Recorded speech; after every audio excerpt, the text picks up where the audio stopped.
state of war. Did the U.S. really save Europe? We shall fight on the beaches. The forces of Germany have surrendered.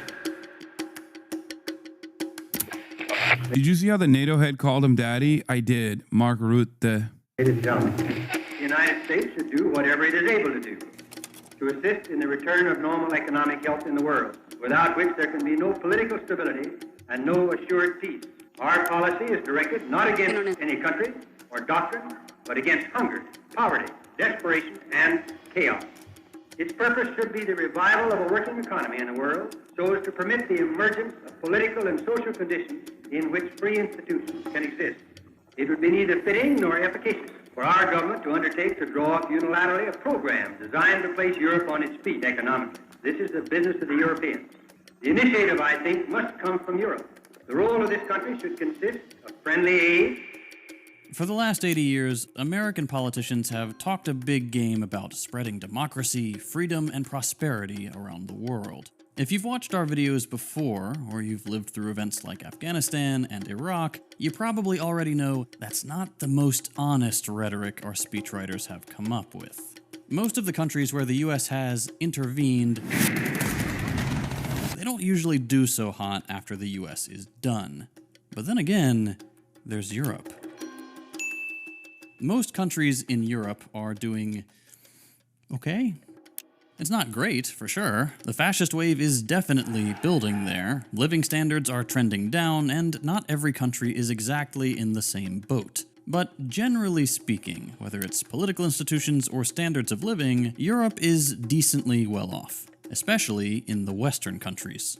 And for that, you can thank the Marshall Plan, the multi-billion-dollar aid program that the US just gave to Europe after World War II, selflessly rebuilding a continent that was completely flattened by an all-out war, and in the process, providing prosperity, democracy, and freedom for all. But is that what happened, though?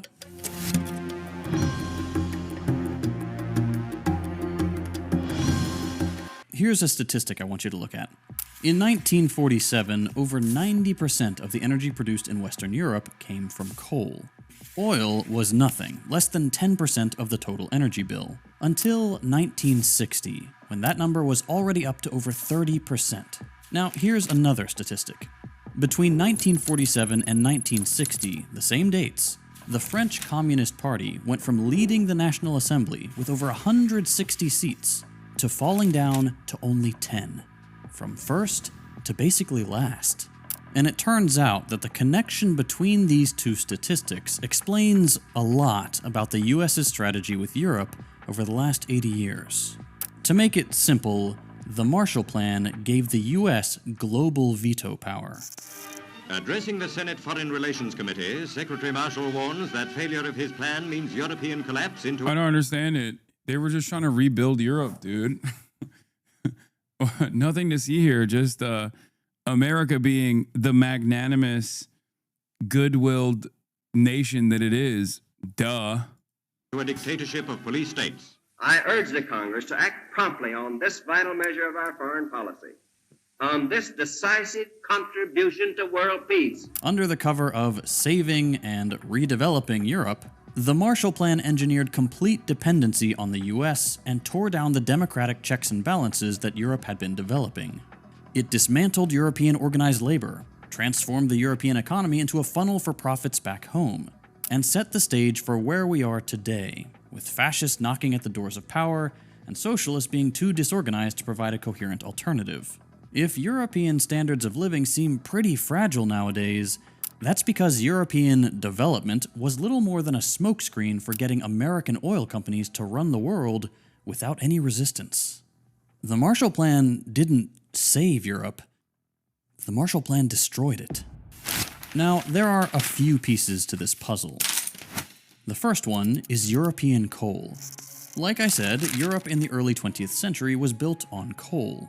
After the Industrial Revolution kicked off, coal was not only widely available, it powered every factory, every office, every home, and every train. And because coal mattered so much to the rest of the European economy, it had an interesting side effect. It gave coal miners a lot of power. It turns out trains carrying coal are pretty easy to derail. Managers also never go down in the mine, so coal extraction is easy to slow down and chalk it up to something the boss just doesn't know about. And if that doesn't work, a coal miner strike can easily trigger a general strike that ripples across a whole country when literally everyone in the country depends on this one thing. This would all be grossly undemocratic, except for the fact that coal production and distribution involved hundreds of thousands of people. Specifically, hundreds of thousands of unionized workers. And that mattered because coal unions were largely led by communists and communist parties. So even though European democracy was mostly only a thing for the elites, the very existence of communist-led coal unions gave normal workers a way not only to organize their workplace democratically, but then to take their ideas and actually force governments to listen to them. Coal workers could make sure that wages wouldn't be cut, hours wouldn't be extended, and the job wouldn't get more dangerous because they could threaten to shut everything. I don't like this. It's just not enough free market principles being applied at the point of production.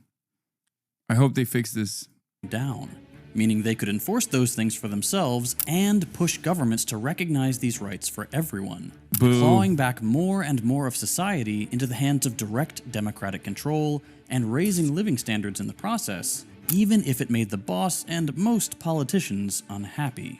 Okay, tuck that little piece of information away for a second. Because the second piece of the puzzle was American oil companies. In the 1940s, these guys were worried. About 2/3 of global oil production was controlled solely by American corporations. But entire chunks of the world, like Europe, didn't need much of it. To make things worse, in 1947, oil prices just about doubled right at the same time all these countries were in a tough economic spot trying to recover from the war. They didn't have spare dollars just lying around to buy oil, which is fine because oil wasn't super important anyway, to them. But it made these oil tycoons worried. Big oil companies. Yeah, Trump is obsessed with coal because he's secretly a Maoist third worldist and he wants the workers' councils to remain strong. He wants to bring them back. He knows that the true proletarian power comes from labor unions and labor union militancy. And we can only do that if we go back to an over-reliance on coal production, which he thinks happens as it did in like the fucking 19th century and not heavily automated as it is today. Companies were scared because as all of this is spiraling down, they had no alternative to save themselves. They couldn't offset these trends by importing oil back home due to domestic laws that they had set up in the 30s to limit supply and keep their prices up. Bringing in more oil to the US would actually cut into their profits, and without Europe to pick up the slack, the future was looking bleak.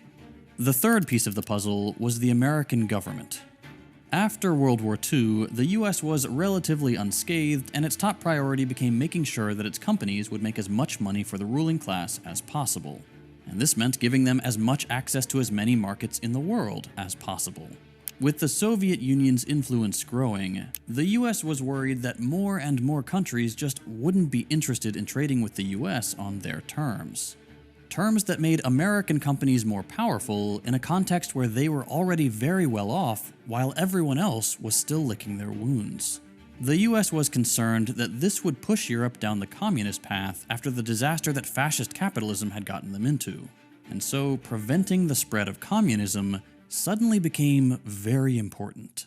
Once more, the world was reminded that basic in the idea of communism is the plan of world revolution, and that Russian communism has stepped beyond that plan to achieve world domination through aggression. Finally, you had European politicians. Finding a way to rebuild Europe after the war was everyone's goal. But for the European ruling class, it was important that this would happen without the most popular bloc of the government, the communists. That same important year we keep coming back to, 1947, communists not only made massive gains in European parliaments like in France and Italy, but also organized some of these countries' largest strikes. In France, for example, 3 million workers organized by a communist union took to the streets after inflation went up about 60% and food rations were down to less than half a pound of bread per day.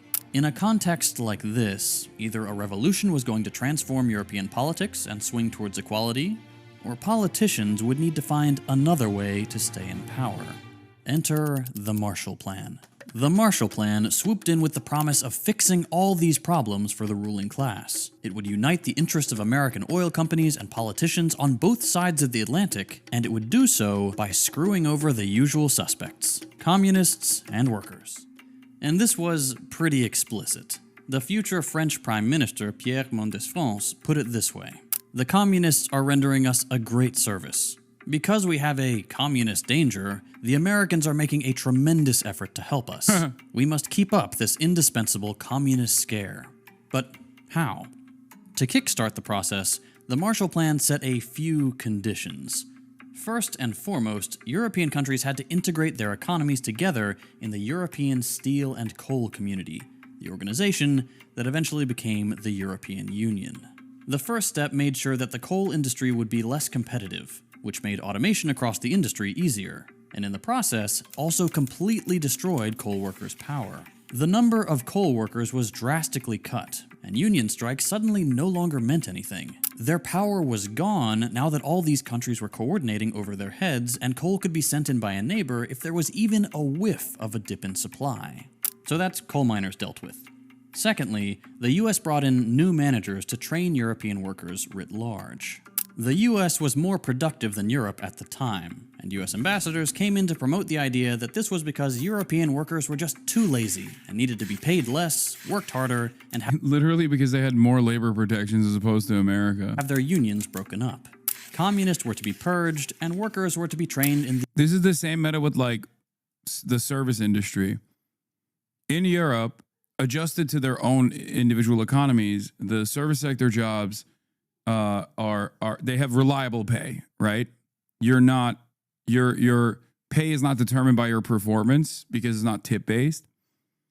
And therefore, Americans will always complain about how fucking lazy European service is, like how bad service is in Europe, not realizing that they themselves are also workers in America.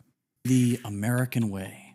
This was all, of course, a lie. American output was higher not because of any unique American management techniques, but because the US just had more fuel per worker. But this didn't matter. Part of the Marshall Plan's propaganda, led by the specially created Information Division, included getting managers in countries like the UK to think that the most important thing they could achieve was higher productivity, and that communists and unionists were the only thing standing in the way. This would increase imports to the US and generally was pretty good for European capitalists too. More important than those two changes, though, was what happened with oil. After getting rid of the communists, the rest of this racket hinged on filling the power vacuum by getting Europeans hooked on American oil. And the way they did this was pretty obvious. Out of the $13 billion that were part of the Marshall Plan, $1.2 billion was earmarked exclusively for the European purchase of American oil. France, Italy, and the UK, countries where coal and communists were the largest barrier to American corporate interests, got the bulk of this aid that went. Chinese Richie Torres. I don't like the things you say about Israel. I think you should stop. I'm coming for your seat, Richie. Right back into American pockets. With some of the rest of these funds, entire industries were converted to be run on oil, not coal. And it was made very clear in the conditions of this deal that this oil was not to be owned or refined by Europe itself. To give you an idea, of all the billions spent on converting Europe to oil power, European countries were only given a paltry $24 million to start their own oil refineries. That didn't stop Europe entirely, but the point was to make sure that regardless, Europe would always need the US and its oil companies to survive. In other words, much of this aid sent to Europe made a short trip abroad and then returned immediately to the hands of US oligarchs. And this all made European democracy a lot weaker.